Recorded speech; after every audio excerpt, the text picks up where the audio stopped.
I sat down and listened to it a few times, worked out what exactly they were doing and what key it was in. And then I got out my virtual guitar and just started noodling on it. It wasn't all that difficult for me to do because, again, I have the computer. I can scoot a mouse and I can still draw lines. So, trying to figure out the chord progressions and the little riffs in it. And it took me, it didn't really take me that long. I have a process by which I can pretty much bang these out fairly quickly. I think it took me all of about 20 minutes to get it down, maybe even less.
I am talking to my good friend William Ferguson, the musician whose music opens our podcast.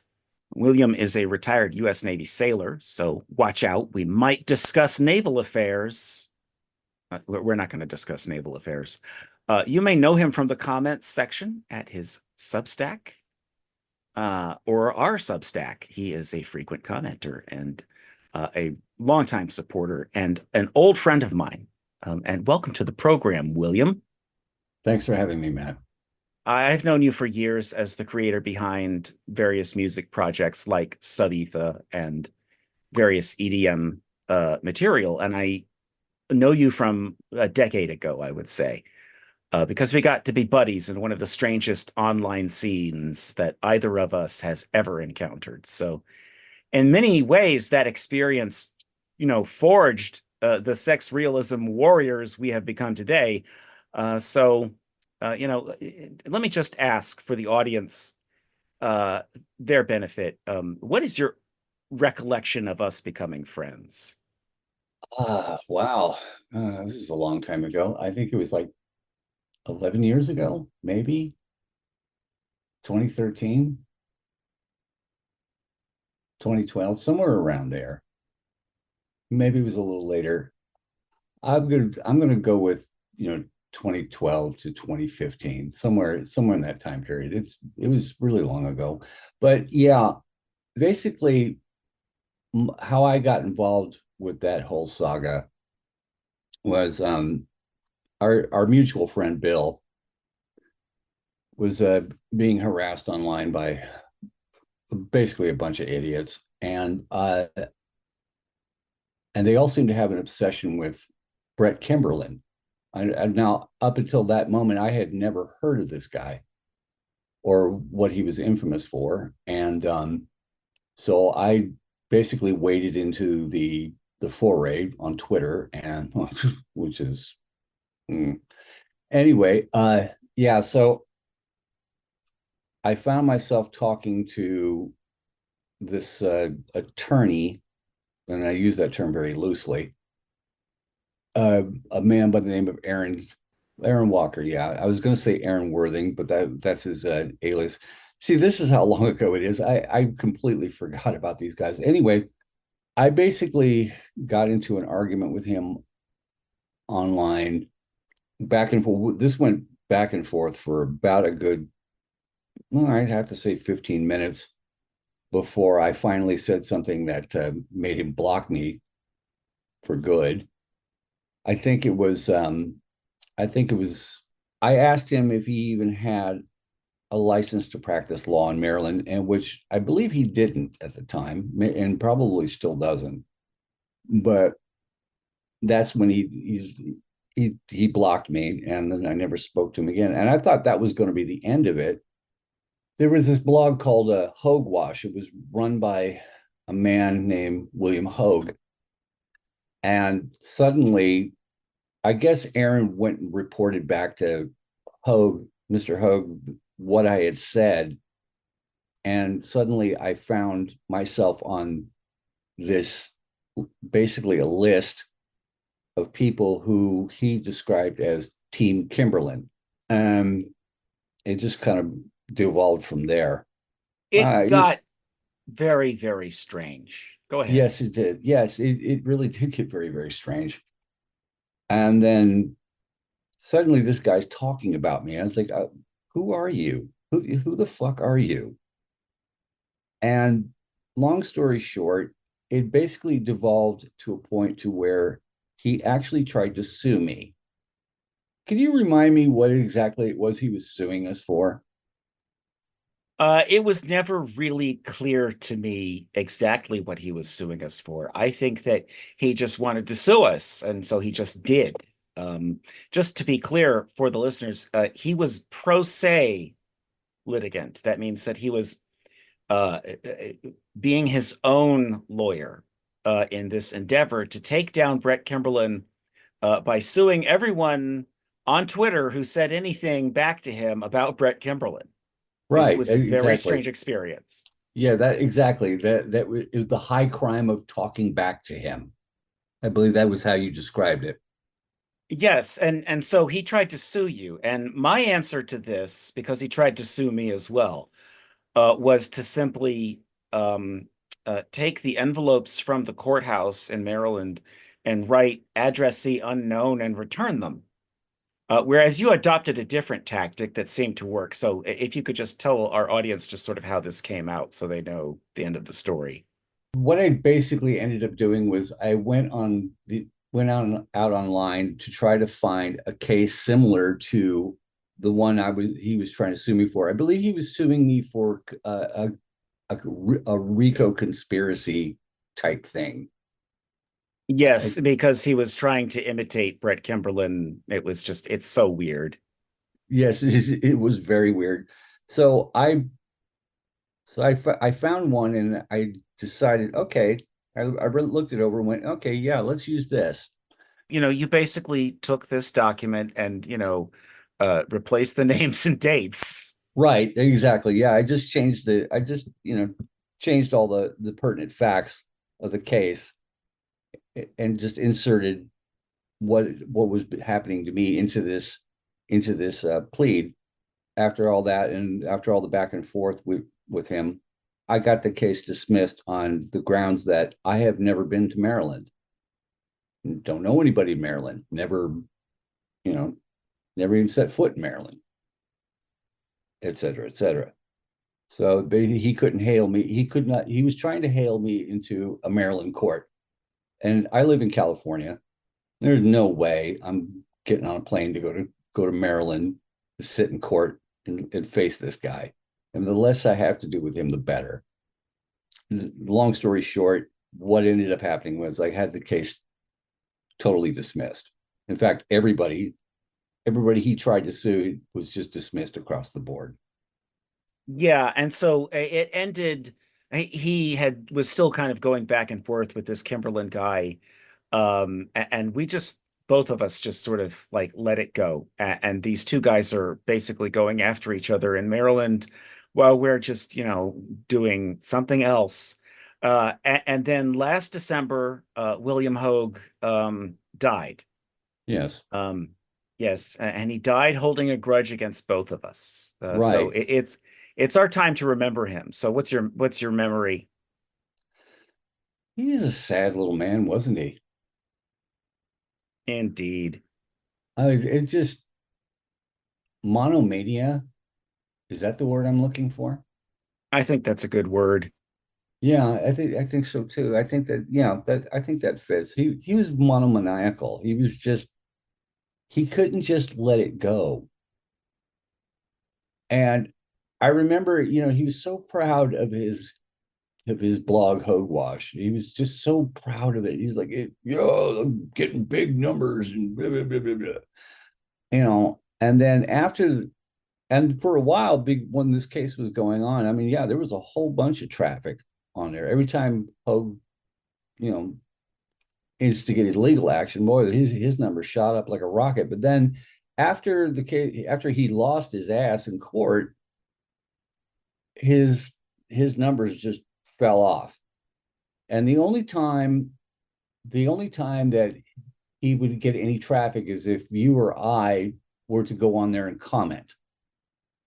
I remember this, and I remember occasionally, just every once in a very great while, just going in there to, sort of set off the trolls just for fun. But Sure. that got boring very quickly. Yeah, and it's been so long. I had completely forgot about all that.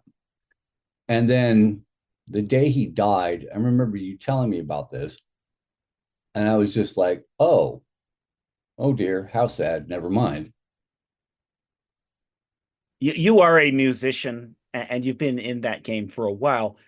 Tell the audience about yourself, about your life, how you became a musician. I think the earliest memory I have of ever being exposed to music was through my grandmother. She used to have an old Wurlitzer organ that she liked to play a lot. And I think my first memory of this is when I was about 5 years old. I used to, maybe six. Yeah, I think it was six. I used to try to play the organ, and I wasn't very good at it at the time. In fact, for a long time, I wasn't very good at it, but I would like pick up things that I would hear and then try to imitate them. And basically through that process, I got pretty good at being a musician. I didn't start taking it seriously until I was about 15.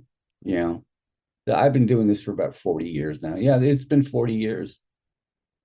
So, tell us about your sort of globe trotting because you've lived in a couple of different places. You've spent time around Indonesia and in the Pacific, and you live in California still, I believe. Yes, that's correct. I still live in California. Been here my whole life. Um, yeah, well, when I was in the Navy, I traveled, well, a lot, basically. I've been to Korea, like South Korea, like I think 9 times already. And I really love the place. So I was like, anytime I had a chance to go to South Korea, yeah, I went. And I had an old sailor tell me, hey, if you're gonna get posted anywhere, you should get yourself a Far East command, somewhere in that area, Japan, South Korea, Thailand, that area. And I took his advice. So I actually kind of wormed my way into a unit called Commander Naval Forces Korea, Detachment Charlie, that always deployed to Korea. So I was like, oh yeah, get me on that. So that's what I did. I went to Korea a lot and absolutely fell in love with the place. Indonesia, well, that's because of my wife, who I've been married to for 13 years now.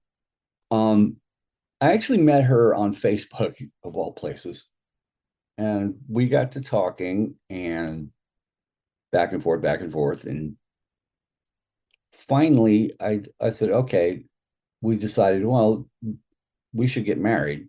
So I got on a plane and went over to Indonesia and had this big Indonesian wedding and came back and started the process to get her into the United States. And basically, that took about 8 years to complete. Well, for a couple of reasons. And the first was I didn't have a lawyer, I couldn't afford one. I was barely making any money at the time. And I had to do all this myself. And if you don't know the ins and outs of the immigration process, if you make a mistake, or even the smallest mistake, they'll reject your paperwork and tell you to do it again. And then we had the thing where the government shut down twice during this whole time. And when that happens, like all the cases get backlogged. And I think something to the tune of about 50,000 cases per day get backlogged while the government is shut down. And for every day that that they're not operating. And I think there was one instance where the government shut down for about a little over a week, maybe two. Yeah, yeah, just all this just to spite, Blackie McBlackface, pretty much. And that's pretty much what they thought of him. And I mean, the level of disrespect towards that man was just incredible. Tell us a little bit about your presence in the Pacific, because it's my understanding that not just in the Pacific, but globally, you have sort of found success on local music charts with the tracks that you create. Biggest two countries that actually like my music and play it quite a bit are Egypt and God, what's the other one? Ukraine and and Vietnam. Yeah, so Egypt and Vietnam are the biggest ones, and they're like that's basically my fan base. I really don't know what they see in my music. I'm just glad that they do. I'm glad they like it, and I'm glad they play it. And I actually do make a little money off of that, but it's not enough to. I'm not rolling in it or anything. But yeah, this took me. The thing is, with you take your favorite band, whoever it is you like to listen to a lot. It appears like, oh yeah, these guys just popped up on the scene overnight, and no, they didn't, because it actually took them on average about a decade to get to where they are. And that's basically what I had to go through. It might have taken a little longer for me, but I didn't start achieving a modicum of success until almost 10 years after I started this thing. I have diabetes, right? Yeah. Yeah. And one of the things that you get with diabetes that they don't really tell you about is the diabetic neuropathy, which affects, well, everything. And one of the consequences of that is I have a hard time speaking. Hmm. And it's really hard for me to work my mouth because the signal from my brain to the nerves to my basically to the rest of my body is kind of faulty. So if I seem halting and trying to grasp for words, basically having a Joe Biden moment, um, that's why diabetes sucks, man. It really does. I'm sorry, man. Yeah, but it's not all bad. The good news is that I managed to get my A1C down to back to normal levels within 3 months, basically just by watching what I eat and working out like a fiend every day for a month. Even my doctor was impressed. But the neuropathy, it it never goes away. Basically, what's ended up happening is that everything on my body hurts, and what doesn't hurt doesn't work. I used to be a fairly good guitar player and bass player. I was actually very good. I practiced for many, many years, almost 25, 30 years, and I got to be pretty good at it up until the point I was diagnosed with diabetes, which, by the way, I had a recorded diagnosed A1C of 11.5, which is horrific. If it, by I tell other diabetics that, and they're like, "What was your A1C?" I'm like, "Well," and I tell them, they're like, "How are you still alive?" And that's a question I've often asked myself. So it's no small thing that you're still with us and still cutting tracks. Right. And I'm glad you are. Thank you. Yeah, I so am I. I'm very happy to be on this side of the dirt. But anyway, getting back to the guitar thing, because of my neuropathy, I can't. I can barely write my name now. The pens and pencils feel very clumsy in my hand, and it's very hard to write, which also affected my dexterity on the fretboard. So I no longer play guitars or basses or any other stringed instruments because I just can't process how I used to play anymore. So all the instruments that I use now are virtual. It's all on the computer. All the guitars, the keyboards, the synthesizers, everything is on. I can still scoot a mouse and draw lines on a screen, but that's about the extent of it. And I can never play live ever again. It would just be me sitting on stage at my computer, just making playing songs or just hitting the space bar and just let the DAW do its thing. So I had approached you when I anticipated moving into podcasting with the distance. I had said, "Hey, buddy, can you make me a music track?" I did not realize that it was difficult for you, but you came up with a terrific track that our listeners heard at the beginning of this show. And can you just sort of describe? I believe you had me do a version of Journey of the Sorcerer. I think that was the one, which is also for it's also the theme of the opening theme of Hitchhiker's Guide to the Galaxy, which is I used to watch that quite a bit back when it was on public access television on public TV. I sat down and listened to it a few times, worked out what exactly they were doing and what key it was in. And then I got out my virtual guitar and just started noodling on it. It wasn't all that difficult for me to do because, again, I have the computer. I can scoot a mouse and I can still draw lines. So, trying to figure out the chord progressions and the little riffs in it, and it took me. It didn't really take me that long. I have a process by which I can pretty much bang these out fairly quickly. I think it took me all of about 20 minutes to get it down, maybe even less. And you also did the podcast track that Jenny Poyer Ackerman uses for her podcast, and she just interviewed me last week, so she's terrific.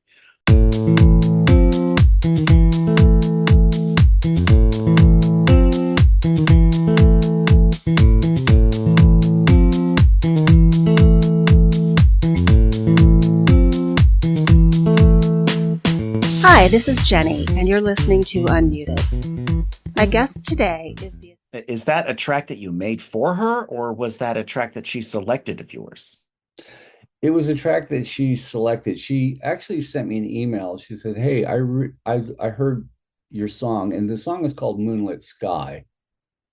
And she said, "Is there a way I could use that in my podcast?" And I'm like, "Yeah." I'm really not married to any of these songs that I write, and I don't write them for everyone else. I write them for me because it's cheaper than therapy. I really, honestly, I really don't give a wet slap about if you like my music or not. If you like it, great, cool. If you don't, great, cool. I don't care. And I'm certainly not chasing fame. I don't want to be, a rock star. I gave up being a rock star a long time ago.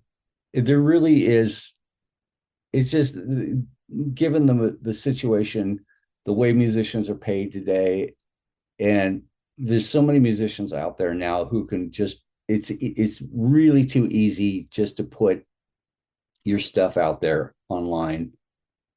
I figure you just have to keep grinding at this and keep grinding and grinding and grinding until basically fake it till you make it.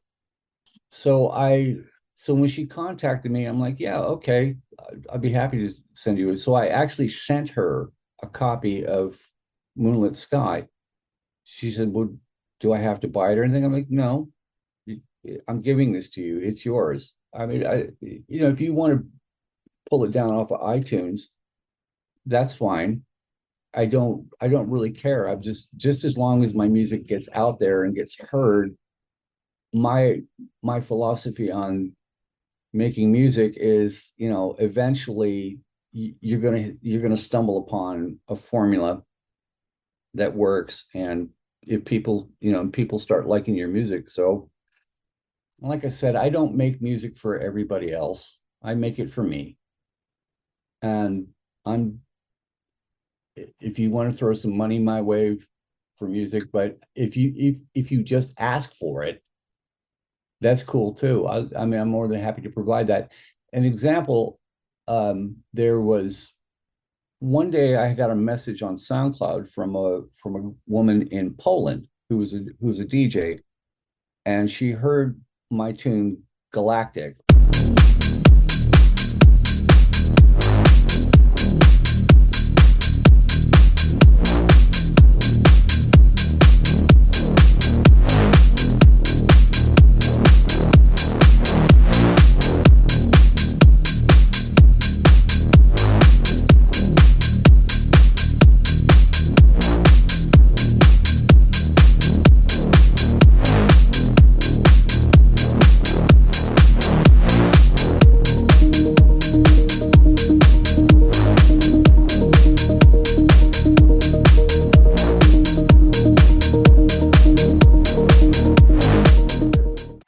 But she really liked it and she wanted to use it in one of her sets. And for a moment I was taken aback by, oh my God, really? You want to use one of my songs?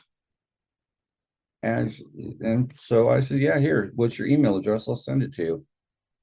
And then I had to go back on SoundCloud, and I have all these all these EDM songs that I've done, and they're all curated into a playlist. And I put in the playlist a message like, look, hey DJs, if there's anybody out there who wants to use any song in their sets of mine, just shoot me a message and with your email address and I'll send it to you.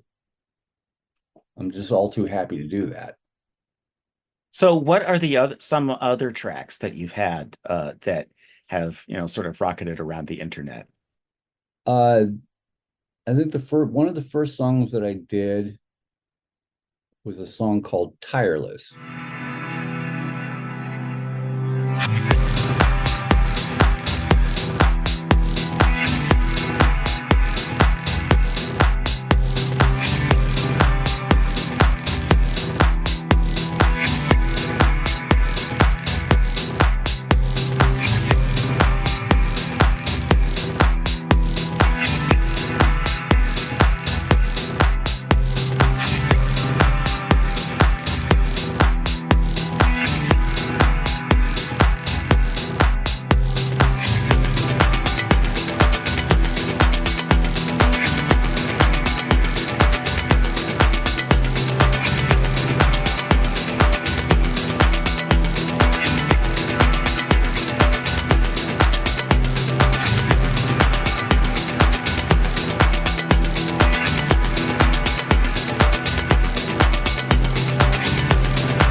It got 1,358.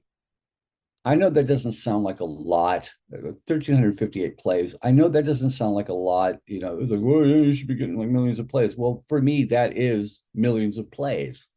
I don't do any advertising. I don't really have much of a social media presence. I'm not constantly, hawking my music and throwing it out there. It's like, hey, here's my stuff. I mean, I did try that in the beginning, but I just wasn't getting anywhere with it. People are just like, another musician. So I was like, you know what, screw it. I'm just gonna play. I'm just gonna put my songs out, and if you like them, great. If not, well, that's okay too. But that one got 1,358 plays. Now you have to understand that in the beginning, I wasn't even getting 5 plays when I first started on SoundCloud. I was getting very, very few plays, if any, maybe. And the people who would respond to it were basically these bottom feeding catfish middlemen who say, oh yeah, hey, sign up with us, we can get you 50,000 plays. But and there is a service out there that does that. They'll get you hella plays, but and even some comments and stuff. But I always looked at that as it's cheating. You're just inflating your stats. You're just this is the equivalent of using performance enhancing drugs. You're juicing is what you're doing. And I never subscribed. I didn't even want to get into all that. I was like, you know what? That's because I see these other artists on SoundCloud who are just, they've got like 500,000, over 1 million. They're just ridiculous amounts of plays. It's like there is no effing way that you are getting. These are actual people. And I would go through, and look at some of the people who were commenting on these songs. And I noticed, I said, yeah, these are bots. And that's one of the big problems I have with SoundCloud, is that they allow this to happen. I really wish they would just clamp down on and just level the playing field. The next song I put out was another song called Bottled Up. No, actually it was called Zen Complex, and that actually got me 1,705 plays.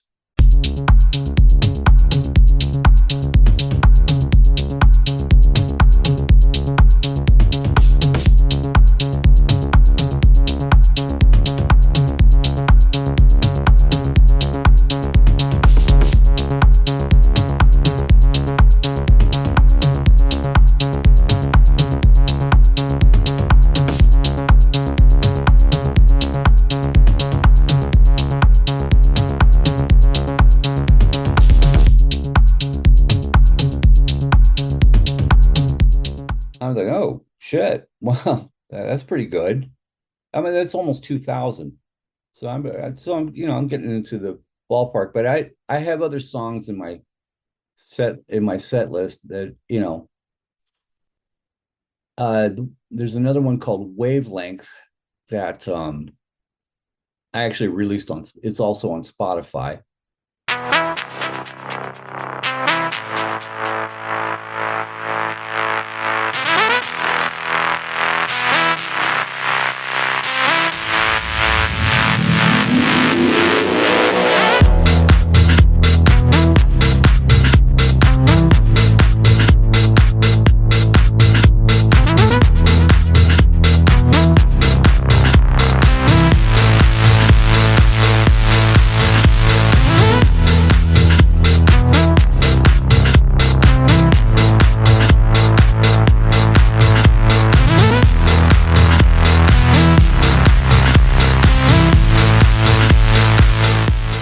But it got 1,505 plays.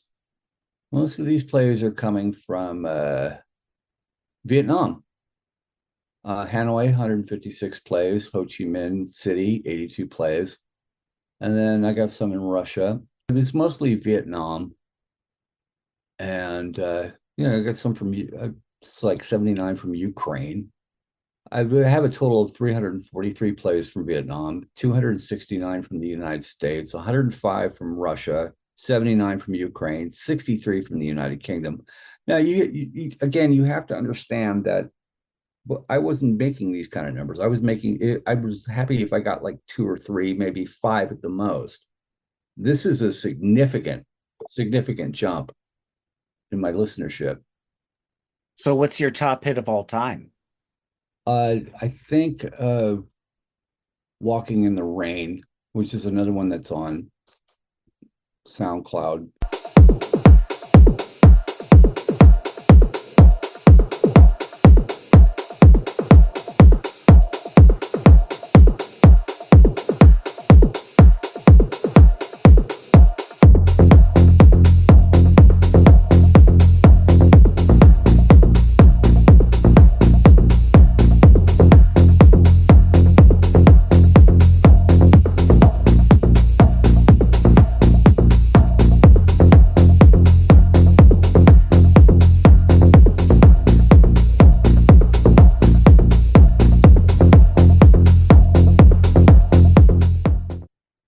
usually put a song on SoundCloud and just sit back and gauge the reaction. You can kind of think of SoundCloud as my laboratory or my garage. And I'm just this guy just wanking in his garage making music. And I gauge, okay, and I'd say, all right, if I get 1,000 plays on anything, all right, I'll go ahead and release it to the public. And these songs were garnering me like thousands of plays. But all right, so sure, I'll go ahead and do that. And then Wavelength is another big hit. I have basically Walking in the Rain 1,498 and Wavelength 1,505. So yeah, I think those are the two biggest hits that I have right now. I'm not really paying much attention to this. I just enough that, okay, I'm getting this many plays. If I reach this threshold, I'll put it out on Spotify and iTunes and all that. For Spotify, I don't really see the breakdown of where these listeners are coming from. I just see the numbers, and I've gotten some pretty, it's less than 1,000, but for me, this is really outstanding that I'm even being heard at all. I'm just happy to be heard at all. Your peak trans story. Tell the listeners how you came to involve the gender politics, and you can talk about your Substack where you write about it. Sure.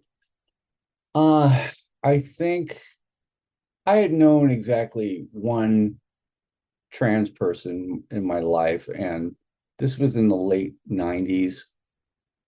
And I have to be really careful because I sometimes use she, her when I'm describing some trans people. And I'm really struggling very hard to not do that. So yeah, he was nice. And he wasn't one of these screamy Mimi TRAs or trans rights activists. You must use my pronouns. You must call me a woman. You must see me as a woman, or I'll make your life miserable. And like, he wasn't like that. I mean, he was very open about, okay, yes, I was, I still am biologically male, and all that. And it's like, okay, cool. Look, you're an adult. You're a grown ass man. Do whatever the hell you want. Because really, I'm not going to argue with the guy who had his penis inverted. I mean, really, what do you say to that? Because I really don't know what to say to that. So I was like, all right, cool. You're an adult. Do what you want. And then fast forward, it was about 2016. I noticed you jumped on this subject. At the time, I really didn't pay much attention to it at all. I thought, well, this is kind of weird.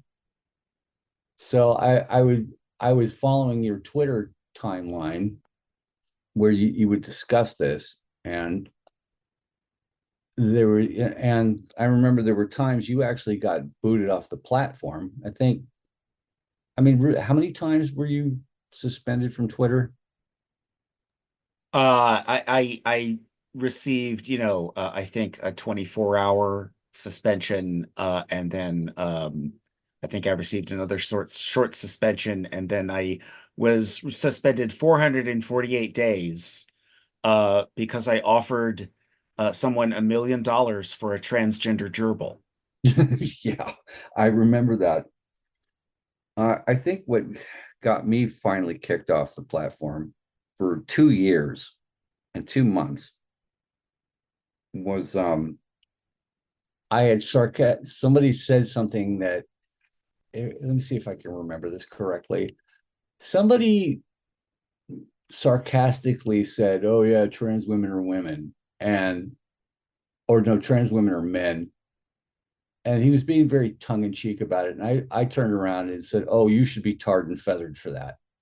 And for that, I got suspended for 2 years.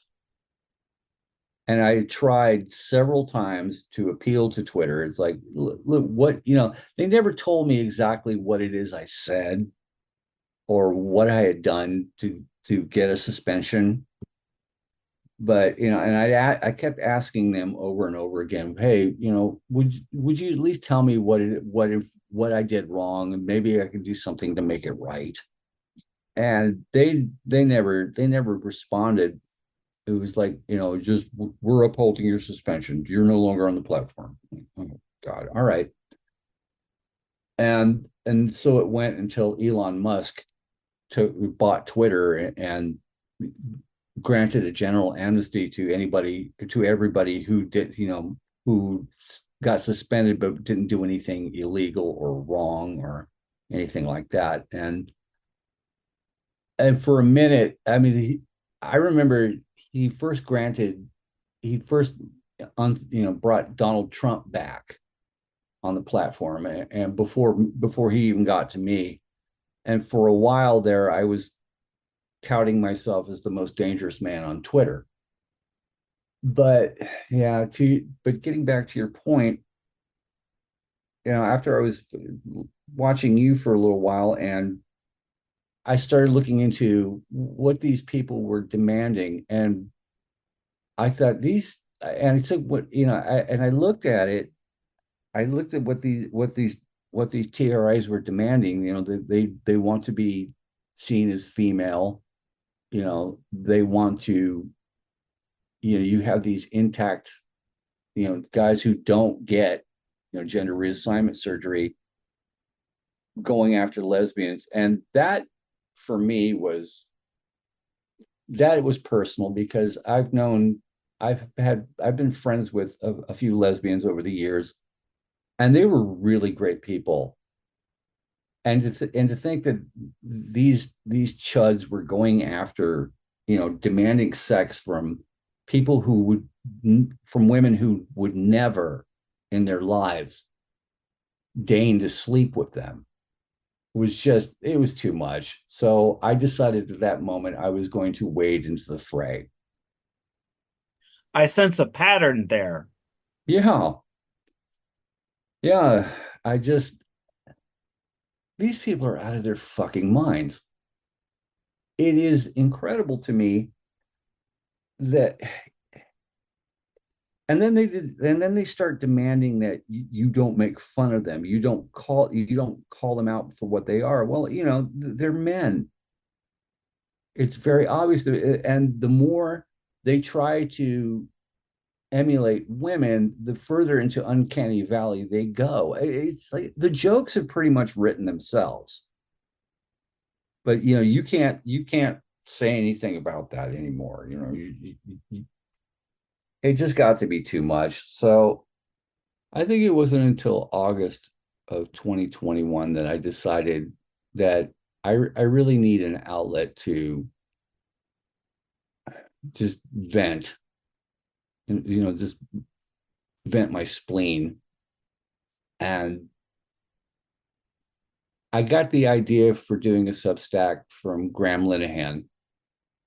Yeah, that guy, he lost his wife, he lost work, and I'm like, all this because he basically is pointing out that the emperor has not only does the emperor not have any clothes, but he is wagging his dick in front of everyone's face. I felt like I had to stand up and be counted. I had to say something. So on sometime in August, I think 2020, I started writing. I would write, I would basically comment on things that I thought were very wrong, like men and women's prisons, and the fact that they tout this thing known as a trans kid. That didn't sit too well with me. In fact, it still doesn't sit too well with me that they would, and they push so hard. It's like Helen Joyce said, they have to be right. And of course, they have to convince everybody that they're right, because the alternative is they just castrated their own fucking kid. So that's what they have to believe in this so hard, because the alternative is just unthinkable and horrific. So in writing my Substack, I started to get a little creative. I decided, I noticed that with these TRAs, they seem to be very steeped in anime and porn. And so they would dress like anime and porn people. And it's just, okay, you have the wrong, most of them have the wrong body type. Well, they're men. They're not going to fill out women's clothing very well. But it's like, okay, I decided at that point, like, if you're going to do this, if you're going to dress like a woman, okay, hey, more power to you, but you need to dress appropriately, and you need to do your makeup appropriately as well. So I started Cis Eye for the Trans Guy. This was hilarious, I have to say. This was so much fun. Tell people about this. Well, it was a very simple premise. It's like and the reason I know anything about fashion and makeup is because I dated a woman for about 5 years who was, went to art school and was in fashion, and so even though she thought I wasn't listening, I mean, a lot of what she learned kind of rubbed off on me, and it's like, okay.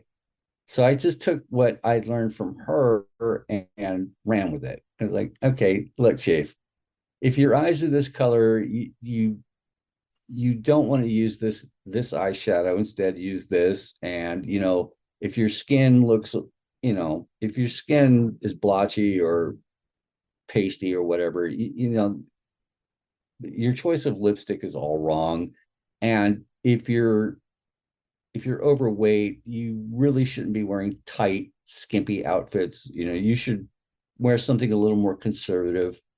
Things like that. It's just offering general advice to these men who, for whatever reason, are compelled to dress like women, and not only just dress like women, but share this on the internet. Don't I look hot? I'm feeling cute. Maybe I'll do this or that later. I'm like, okay.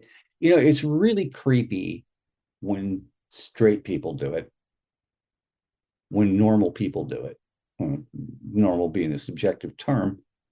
It's really, yeah, it really creeps me out that, when women go on like Instagram and fish for compliments, and and basically, well, I don't want to say whore themselves out, but you get the idea.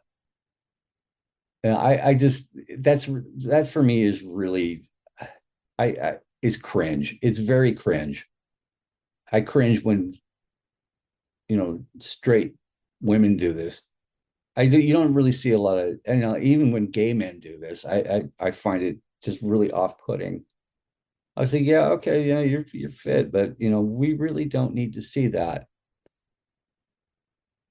You should have a little respect for yourself, and just keep that shit to yourself. Damn flies. It was so entertaining, I must say, because you were basically underlining something that people have identified countless times since then, about how it's the pornified woman who has become the woman that all of these men must be. It's never the sort of conservative, fashionably dressed woman of, say 1980s transvestitism, Right. closeted sort of lifestyle. Mm-hmm. Yeah, exactly. And you know, and I remember, and you probably remember this too. At some point, somebody actually complained that I was teaching these men how to be women. And I mean, she threw a fit. I like, We should explain that this was someone who was themselves critical of trans, right? Who did not get what you were doing, who did not put her tongue in her cheek and became sort of dysregulated. Go ahead and tell us. yeah, she did. Yeah, unhinged would be the word I would choose to describe it. She I mean, she actually accused me of teaching men how to be better women. Now, I first off, lady, you give me far too much credit. If I had the power to do, to teach men how to be women, which I myself don't know anything about women except that I like them. But beyond that, I don't know what it's like to be a woman because I'm not one.